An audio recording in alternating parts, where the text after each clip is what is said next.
जम्मू कश्मीर के सांबा जिले में 3 अलग अलग स्थानों पर संदिग्ध पाकिस्तानी ड्रोन मंडराते दिखे गए। ये जानकारी अधिकारियों ने गुरुवार को दी। अधिकारियों ने बताया कि ये ड्रोन गुरुवार रात करीब 8:30 बजे बारी ब्राह्मण, चिलादिया और गगवाल इलाकों में एक ही समय पर देखे गए। भारत ने पाकिस्तान के कब्जे वाले कश्मीर पीओके में हाल में हुए चुनावों को खारिज कर दिया। साथ ही कहा कि ये दिखावे की कवायद कुछ और नहीं बल्कि पाकिस्तान द्वारा अपने अवैध कब्जे की सच्चाई को छिपाने की कोशिश है और इसलिए भारत ने इस मुद्दे को लेकर उसके समक्ष कड़ा विरोध दर्ज कराया है। कांग्रेस पार्टी राजस्थान में सीएम अशोक गहलोत और सचिन पायलट खेमे में संतुलन की कवायद कर रही है। इसी बीच राजस्थान में मंत्रिमंडल विस्तार की भी खबरें आ रही हैं, जिसे लेकर आज राजस्थान में विधायक दल की बैठक बुलाई गई है। बैठक के बाद मंत्रिमंडल विस्तार की स्थिति साफ हो पाएगी। पेगासस और दूसरे मुद्दों पर विपक्षी दलों के नेताओं की आज बैठक होगी। सभी विपक्षी दलों के नेता सुबह करीब 10 बजे देश के कई मुद्दों पर चर्चा करेंगे। बता दें कि विपक्ष लगातार पेगासस जासूसी कांड को लेकर सरकार से जवाब मांग रही है। वहीं महंगाई और नए कृषि कानूनों की गूंज मानसून सत्र में गूंजी है। भारत के प्रधान न्यायाधीश एन.वी. रमन को 500 से अधिक लोगों और समूहों ने पत्र लिखकर कथित पेगासस जासूसी मामले में उच्चतम न्यायालय द्वारा फौरन हस्तक्षेप किए जाने का आग्रह किया है। उन्होंने भारत में इजरायली कंपनी एनएसओ के पेगासस स्पाईवेयर की बिक्री, हस्तांतरण और उपयोग पर रोक लगाने की भी मांग की है। नई राष्ट्रीय शिक्षा नीति को 1 साल पूरा हो गया है। इस मौके पर पीएम मोदी ने टीचर्स और स्टूडेंट्स को संबोधित किया। उन्होंने कहा कि नई राष्ट्रीय शिक्षा नीति को 1 साल पूरा होने पर सभी देशवासियों और विद्यार्थियों को शुभकामनाएं। बीते 1 साल में देश के आप सभी लोगों, शिक्षकों, प्रिंसिपल और नीतिकारों ने राष्ट्रीय शिक्षा नीति को धरातल पर उतारने में मेहनत की है। पीएम मोदी ने कहा कि कोरोना के इस काल में भी लाखों नागरिकों से शिक्षकों, राज्यों से सुझाव लेकर टास्क फोर्स बनाकर शिक्षा नीति को लागू किया जा रहा है। उन्होंने कहा कि विद्या प्रवेश प्रोग्राम आज लॉन्च किया गया है। प्ले स्कूल का कॉन्सेप्ट बड़े शहरों तक सीमित है। विद्या प्रवेश के जरिए ये गांव-गांव तक जाएगा। ये प्रोग्राम आने वाले समय में यूनिवर्सल प्रोग्राम के तौर पर लागू होगा। पीएम मोदी ने कहा कि 21वीं सदी का आज का युवा अपनी व्यवस्थाएं, अपनी दुनिया खुद अपने हिसाब से बनाना चाहता है, इसलिए उसे एक्सपोजर चाहिए। उसे पुराने बंधनों, पिंजरों से मुक्ति चाहिए। प्रधानमंत्री मोदी ने कहा कि नई राष्ट्रीय शिक्षा नीति युवाओं को ये विश्वास दिलाती है कि देश अब पूरी तरह से उनके साथ है, उनके हौसलों के साथ है।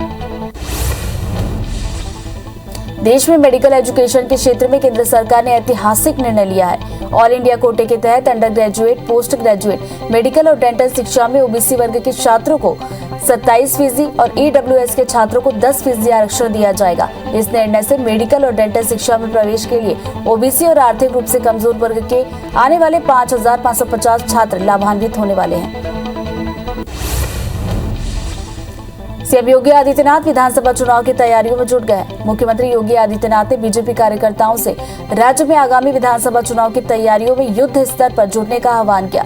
बागपत के दौरे पर आए योगी ने बीजेपी पदाधिकारियों और कार्यकर्ताओं के साथ बैठक में आगामी विधानसभा चुनाव के मद्देनजर पार्टी को बूथ स्तर तक बेहद मजबूत करने के निर्देश दिए। इधर ब्रज पश्चिम और कानपुर क्षेत्र के 39 सांसदों के साथ बीजेपी अध्यक्ष जेपी नड्डा ने बैठक की है। इस बैठक के जरिए बीजेपी के आगामी कार्यक्रमों की रूपरेखा तय की गई। बीजेपी ने केंद्र सरकार में उत्तर प्रदेश के बनाए गए नए मंत्रियों को जन आशीर्वाद यात्रा निकालने के निर्देश दिए। 16, 17 और 18 अगस्त को उत्तर प्रदेश के 4 लोकसभा क्षेत्रों में जन आशीर्वाद यात्रा निकालेंगे।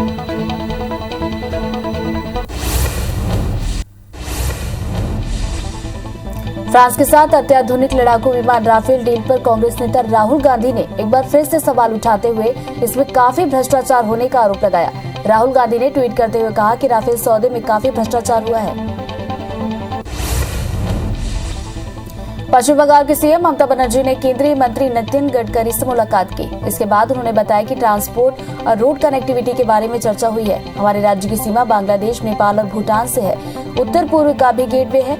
तूफान से सड़कें खराब हो गई है, उसे ठीक करना, ज्यादा से ज्यादा लोगों की मदद कर सके, इसे लेकर चर्चा हुई है। ये बहुत अच्छी बैठक रही।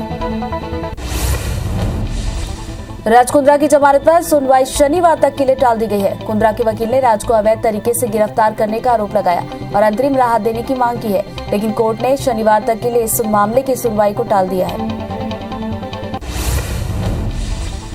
महाराष्ट्र के कई स्थानों में बाढ़ और भारी बारिश के कारण मरने वालों की संख्या 213 पहुंच गई है। राज्य आपातकालीन संचालन केंद्र की आपदा प्रबंधन इकाई ने ये जानकारी दी है।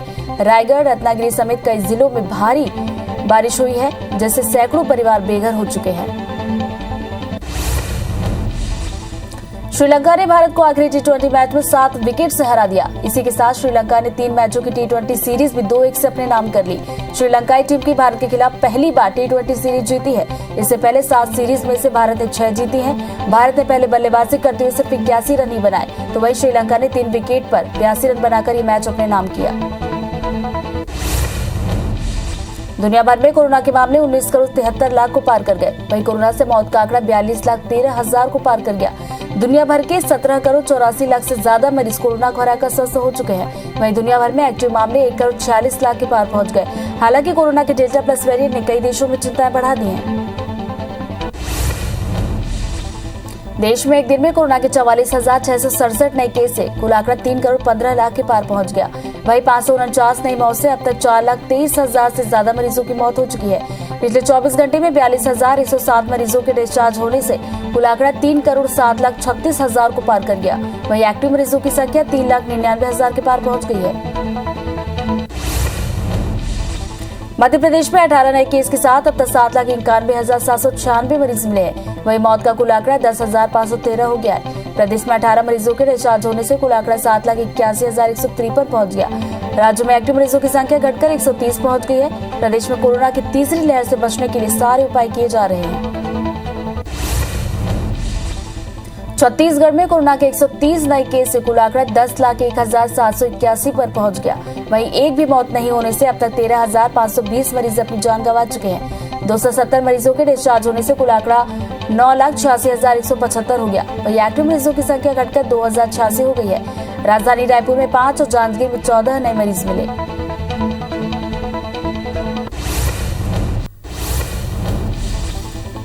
पेगासस और दूसरे मुद्दों पर विपक्षी दलों के नेताओं की आज बैठक होगी। सभी विपक्षी दलों के नेता सुबह करीब 10 बजे देश के कई मुद्दों पर चर्चा करेंगे। बता दें कि विपक्ष लगातार पेगासस जासूसी कांड को लेकर सरकार से जवाब मांग रही है। वहीं महंगाई और नए कृषि कानूनों को लेकर इसकी गूंज मानसून सत्र में भी देखने को मिल रही है। भारत के प्रधान न्यायाधीश एन.वी. रमन को 500 से अधिक लोगों को समूहों ने पत्र लिखकर कथित पेगासस जासूसी मामले में उच्चतम न्यायालय द्वारा फौरन हस्तक्षेप किए जाने का आग्रह किया है। उन्होंने भारत में इजरायली कंपनी एनएसओ के पेगासस स्पाईवेयर की बिक्री, हस्तांतरण और उपयोग पर रोक लगाने की मांग की है। कांग्रेस पार्टी राजस्थान में सीएम अशोक गहलोत और सचिन पायलट खेमे में असंतुलन की कवायद कर रही है।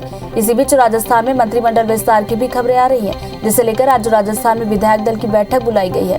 बैठक के बाद मंत्रिमंडल विस्तार की स्थिति साफ हो पाएगी।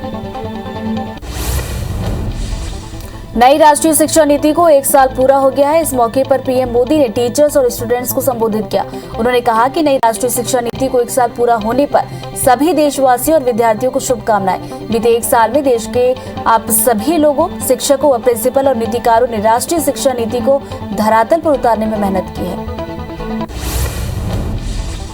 पीएम मोदी ने कहा कि कोरोना के इस काल में भी लाखों नागरिकों से शिक्षकों, राज्यों से सुझाव लेकर टास्क फोर्स बनाकर शिक्षा नीति को लागू किया जा रहा है। उन्होंने कहा कि विद्या प्रवेश प्रोग्राम आज लॉन्च किया गया है। प्ले स्कूल का कॉन्सेप्ट बड़े शहरों तक सीमित है। विद्या प्रवेश के जरिए वे गांव-गांव तक जाएंगे। ये प्रोग्राम आने वाले समय में यूनिवर्सल प्रोग्राम के तौर पर लागू होगा। देश में मेडिकल एजुकेशन के क्षेत्र में केंद्र सरकार ने ऐतिहासिक निर्णय लिया है। ऑल इंडिया कोटे के तहत under graduate, post graduate, medical और डेंटल शिक्षा में ओबीसी वर्ग के छात्रों को 27% और ईडब्ल्यूएस के छात्रों को 10% आरक्षण दिया जाएगा। इस निर्णय से मेडिकल और डेंटल शिक्षा में प्रवेश के लिए ओबीसी और आर्थिक रूप से कमजोर वर्ग के लिए आने वाले समय में 5,550 छात्र लाभान्वित होने वाले हैं। सीएम योगी आदित्यनाथ विधानसभा चुनाव की तैयारियों में जुट गए हैं। मुख्यमंत्री योगी आदित्यनाथ ने बीजेपी कार्यकर्ताओं से राज्य में आगामी विधानसभा चुनाव की तैयारियों में युद्ध स्तर पर जुटने का आह्वान किया। बागपत के दौरे पर आए योगी ने बीजेपी पदाधिकारियों और कार्यकर्ताओं के साथ बैठक में आगामी विधानसभा चुनाव के मद्देनजर पार्टी को बूथ स्तर तक बेहद मजबूत करने के निर्देश दे दिए हैं। इधर ब्रज, पश्चिम और कानपुर क्षेत्र के 39 सांसदों के साथ बीजेपी अध्यक्ष जेपी नड्डा ने बैठक की है।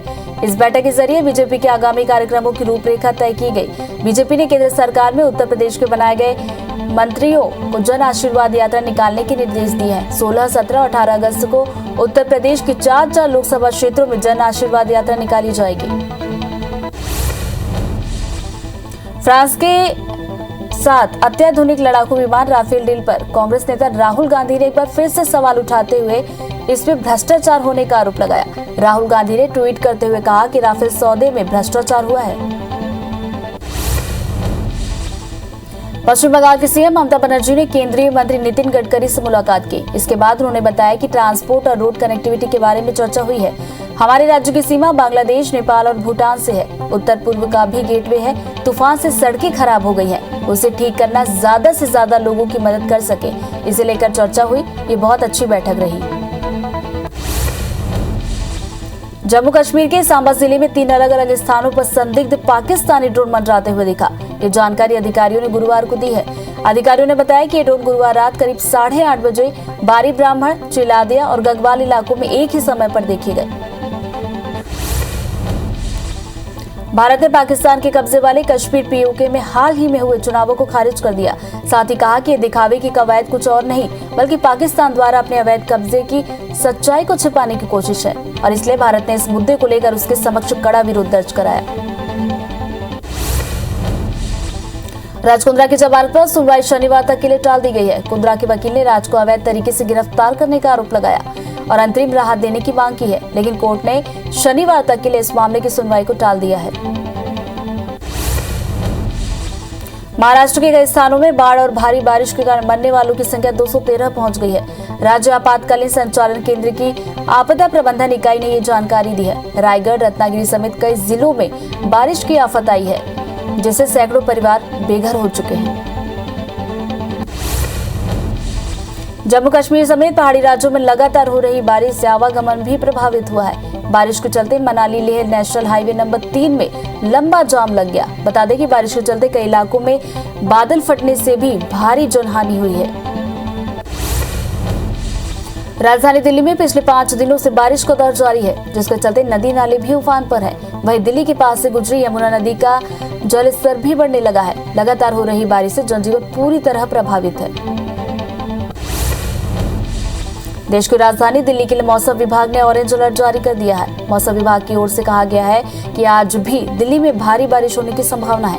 मौसम विभाग ने कहा कि दिल्ली एनसीआर में गुरुवार को अधिकतम तापमान 27.6 डिग्री सेल्सियस दर्ज किया गया, जो कि सामान्य से 7 डिग्री कम था। श्रीलंका ने भारत को आखिरी T20 मैच में 7 विकेट से हरा दिया। इसी के साथ श्रीलंका ने 3 मैचों की T20 सीरीज भी 2-1 से अपने नाम की। श्रीलंकाई टीम की भारत के खिलाफ पहली बार T20 सीरीज में जीत हुई है। इससे पहले 7 सीरीज में से भारत ने 6 जीती है। भारत ने पहले बल्लेबाजी करते हुए सिर्फ 81 रन ही बनाए। श्रीलंका ने 3 विकेट पर 82 रन बनाकर ये मैच अपने नाम किया। ओलंपिक में आज भारतीय बैडमिंटन खिलाड़ी पीवी सिंधु क्वार्टर फाइनल में मुकाबला खेलने के लिए मैदान में उतरने वाली हैं। अगर पीवी सिंधु ये मुकाबला जीत जाती हैं तो वो एक कदम और पदक की तरफ बढ़ जाएंगी।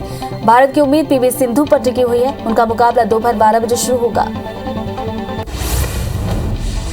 टोक्यो ओलंपिक में आज भारतीय पुरुष हॉकी टीम का मुकाबला जापान की टीम के साथ होने वाला है। दोपहर में खेले जाने वाला ये मुकाबला बेहद खास है।